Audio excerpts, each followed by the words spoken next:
La plupart des gens pensent qu'il faut prendre des risques insensés pour gagner gros en crypto. Mais la vérité, c'est qu'avec une bonne stratégie, tu peux générer des rendements massifs tout en gardant le contrôle du risque, tout en sécurisant ton capital et tes profits. Dans cette vidéo, je vais te montrer pas à pas comment j'ai généré plus de 39% de rendement en seulement 6 jours avec DeFi Tuna, en maîtrisant mon risque et surtout sans investir sur des meme coins. Ici, on était sur une paire entre du Solana et de l'USDC, donc quelque chose de tout à fait modéré en termes de profil de risque. Donc la façon dont je souhaite vous partager ça, c'est que ici, on se retrouve dans la section portefeuille de membres au sein de la communauté Crypto Liquidity. Et ce genre de posts, c'est des posts que nous faisons assez fréquemment afin de partager des stratégies, que ce soit les membres de la communauté ou Laurent et moi qui animons cette dernière. Si jamais vous êtes intéressé par rejoindre cette communauté, vous retrouverez bien entendu tous les liens dans la description, mais aujourd'hui je souhaitais mettre cette position et cette stratégie en avant car je pense qu'elle est vraiment pertinente et surtout j'ai une petite mise à jour à y apporter avec les résultats que j'ai obtenus. Donc le but de cette stratégie c'était du Solana et de l'USDC fournis en liquidité concentrée avec un effet de levier. Cet effet de levier il est mis grâce à DeFi Tuna. Et là, vous voyez qu'au bout des 15 jours, au moment où j'ai fait ce post pour expliquer comment j'avais mis en place cette stratégie, on était à 26,75% de gain de valorisation sur le capital déployé.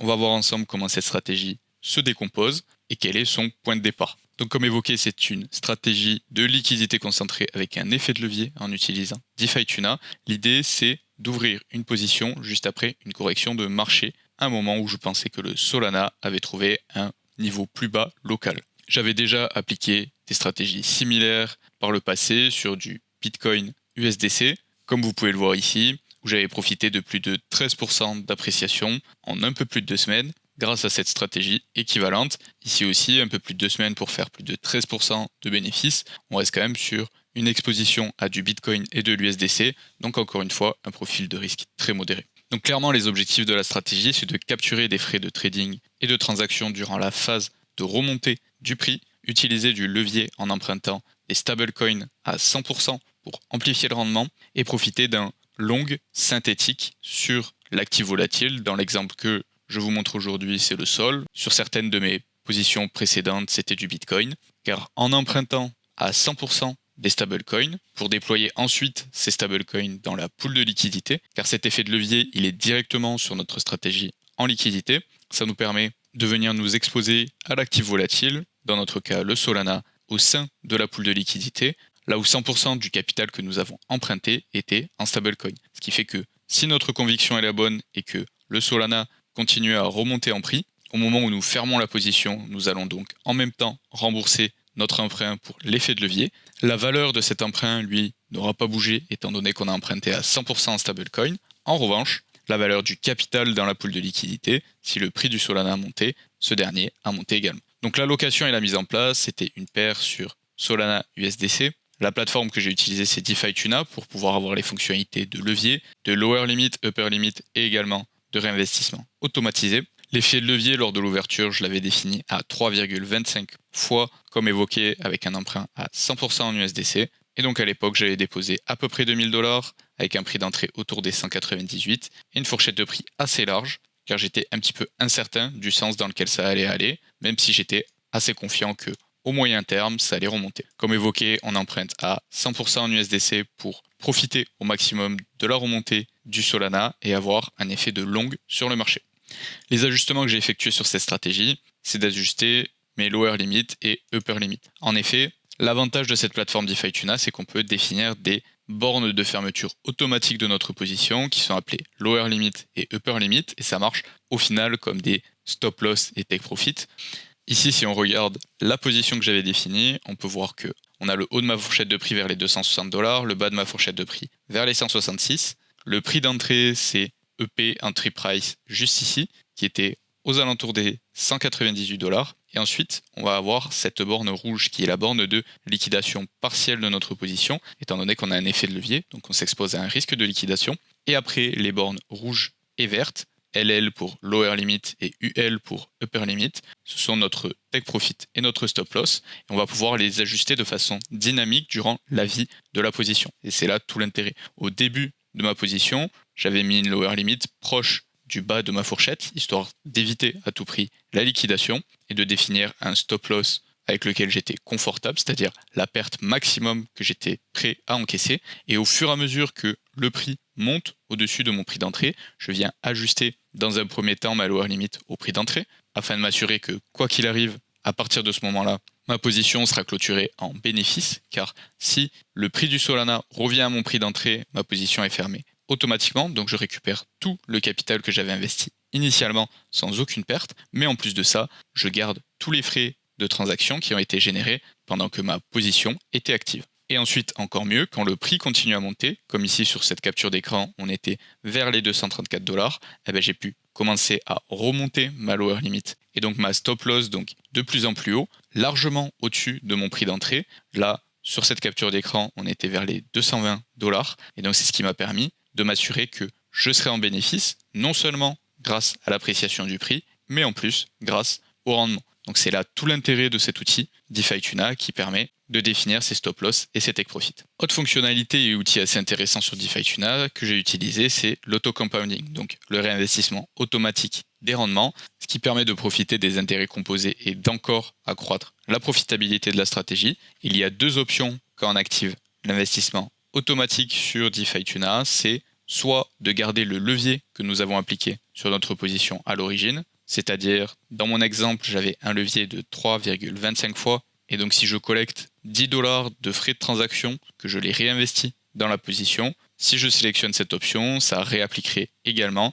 l'effet de levier de 3,25 sur les 10 $ qui sont réinvestis. Ou alors, je peux faire un second choix, qui est l'option que j'ai sélectionnée, de ne pas appliquer de levier sur ces réinvestissements, ce qui me permet d'augmenter la taille de mon collatéral, donc de mon capital initial, sans augmenter la taille du capital emprunté. Donc ça diminue l'effet de levier et ça diminue également mes risques de liquidation. Après mes risques de liquidation, à partir du moment où on est passé au-dessus de mon prix d'entrée et que j'ai défini mon stop loss au-dessus de mon prix d'entrée, il n'y a plus aucun risque de liquidation. Donc à ce moment-là, on peut réactiver l'effet de levier sur le réinvestissement des rendements, mais dans un premier temps, lorsqu'on n'est pas sûr dans quel sens le marché va aller, ça peut être une option intéressante. Les outils utilisés, comme évoqué, DeFi Tuna, la pool de liquidité elle-même, elle est sur l'échange décentralisé Orca, mais comme je viens de vous l'expliquer, DeFi Tuna permet d'avoir énormément de fonctionnalités en plus. DexScreener pour analyser le prix et bien timer mon entrée, car cette stratégie est quand même assez dépendante sur notre point d'entrée, et de bien identifier un niveau plus bas local et un retournement de marché.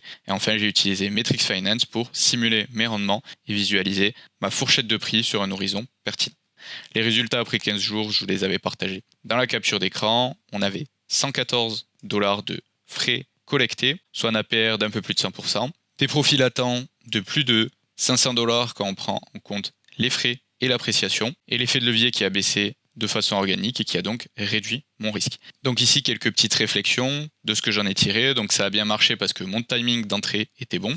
Remonter la lower limit qui agit comme un stop loss et qui garantit des profits et une position en bénéfice, c'est vraiment très intéressant. Ce que j'aimerais améliorer, c'est d'utiliser le mode de réinvestissement avec levier, car comme évoqué, lorsqu'on met notre lower limit en tant que stop loss au-dessus de notre prix d'entrée, il n'y a plus de risque de liquidation, donc il n'y a pas de raison de ne pas appliquer de levier sur les rendements réinvestis. Et l'autre chose que j'aimerais améliorer, c'est également la fourchette de prix. Effectivement, comme je vous l'avais montré, ma fourchette de prix, elle était très large vers le bas également, alors que j'avais pourtant une conviction plutôt à la hausse en ayant identifié ce plus bas local. Donc je ne me suis pas assez fait confiance, ce qui a pour impact d'avoir des rendements grâce aux frais collectés qui sont plutôt moyens. On est sur du 100% d'APR alors qu'on a un levier x3 sur la position, on pourrait aller chercher quelque chose de beaucoup plus intéressant. Donc comment cette position, elle a évolué? Donc la position a été fermée automatiquement lorsque le prix est redescendu au niveau des 220 $. Ça a été fermé grâce à la lower limit qui a agi comme un stop loss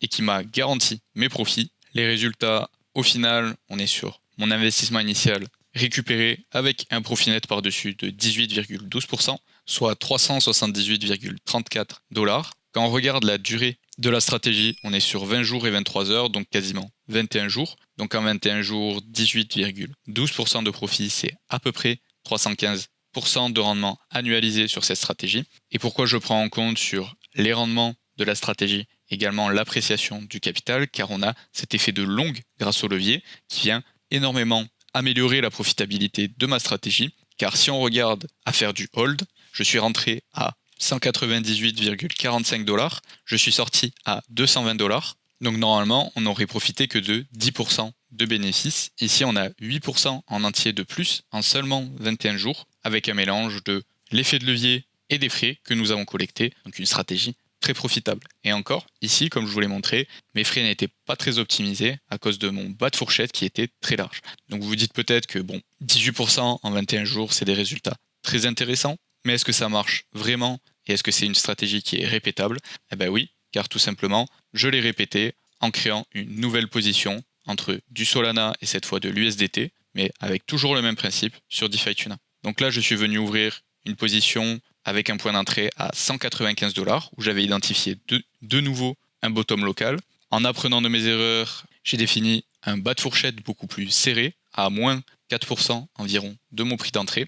Et en revanche, je suis allé chercher jusqu'à $250 au-dessus, c'est-à-dire environ 28% au-dessus de mon prix d'entrée. Donc toujours pareil, on est sur DeFi Tuna avec la pool sur Orca. L'effet de levier cette fois est de 3,75, 100% en stablecoin une nouvelle fois. J'ai déployé un peu plus de capital cette fois avec $4 400 de déployé. J'ai un prix d'entrée à $195 environ et un prix de liquidation à environ 163 juste ici. Ma fourchette de prix, comme vous l'avez vu cette fois, elle est beaucoup plus asymétrique à la hausse. On est entre du 197 et du $250. J'ai défini un upper limit, donc un take profit à 250. Donc si j'arrive en haut de ma fourchette de prix, ma position se ferme automatiquement car c'est le maximum de profit que je peux prendre sur mon long, car en arrivant à $250, je serai à 100% en stablecoin. Et ma lower limit, donc mon stop loss, je ne l'avais pas encore défini au moment de l'ouverture de ma position, car j'avais confiance dans mon analyse technique et je ne pensais pas qu'on allait aller retracer trop bas. Stratégie et objectif, la même chose, emprunter 100% en stablecoin pour avoir un long synthétique, pour générer des frais de transaction et une exposition maximisée à la hausse du sol. Si on regarde un peu plus l'analyse technique, pourquoi je suis rentré sur sol? Le marché était globalement baissier à cause des facteurs macroéconomiques et ça s'est suivi d'une stabilisation. J'ai identifié ce bottom local autour des $195, où on avait un RSI aux alentours des 35, donc une zone de survente avec une probabilité réduite d'une baisse supplémentaire au-delà des 10 à 15%, ce qui m'a conforté sur le fait de mettre une fourchette de prix assez serrée en bas. Et après, j'ai regardé Ichimoku également, où on avait un bas de nuage qui correspondait à mes $186,7. Les $250, c'était le dernier sommet qu'on avait vu juste avant la correction, donc c'est pour ça que j'ai mis mon haut de fourchette ici. Et les $163, c'était le seuil de liquidation qu'on retrouvait ici, aligné avec le nuage étendu quelques semaines plus tôt sur mon indicateur Ichimoku. Les résultats après 7 jours, on est en profit latent, donc non réalisé pour l'instant, de $39,35. Vous pouvez le voir juste ici, $39,35 avec des gains quand on prend en compte les rendements générés et l'appréciation du capital de plus de $1 700 en moins de 7 jours, 6 jours et 10 heures exactement, pour une position sur laquelle, pour rappel, j'avais déployé $4 400. Donc vraiment une stratégie hyper rentable. Les ajustements que j'ai apportés, c'est venir relever la lower limit. Bien entendu, au fur et à mesure que le prix est monté, j'ai défini une lower limit qui sera mon stop loss pour sécuriser des profits, même en cas de retournement, et protéger mon capital. Le take profit, je l'ai laissé à $250, comme évoqué, et la stop loss, je l'ai remontée au fur et à mesure que le prix est monté. Actuellement, elle est à $220. Les statistiques de cette position, au moment où on parle, plus de $6 000 de collatéral, donc de capital qui est à moi, pour $4 400 de déployer à l'origine. La dette que nous avons avec notre effet de levier que nous avions défini à 3,75 à l'ouverture de la position, elle est actuellement à un peu plus de $12 000, toujours à 100% en USDT. Et l'effet de levier, il a un petit peu diminué, malgré que le montant emprunté n'ait pas bougé, tout simplement car l'effet de levier est calculé entre la différence de mon collatéral par rapport au capital emprunté, et vu que l'appréciation du Solana dans ma pool de liquidité m'a permis d'avoir un collatéral plus important, l'effet de levier a diminué de façon automatique. Le prix d'entrée et le prix actuel, vous pouvez voir qu'on a eu quand même une belle appréciation, mais une appréciation d'environ 12-13%, là où ma stratégie, elle, m'a rapporté quasiment 40% de bénéfices, qui sont pour l'instant non verrouillés bien entendu, mais très intéressants tout de même. Donc en 6 jours et 10 heures, $183,51 de frais générés, ça équivaut à 237% d'APR, de rendement annualisé, basé en calculant par rapport à l'investissement initial de $4 403. Donc vous voyez que le fait d'avoir fait plus confiance à mon analyse technique et d'avoir resserré ma borne basse sur ma fourchette de prix a été grandement profitable, car ici les rendements sont plus de 2 fois plus élevés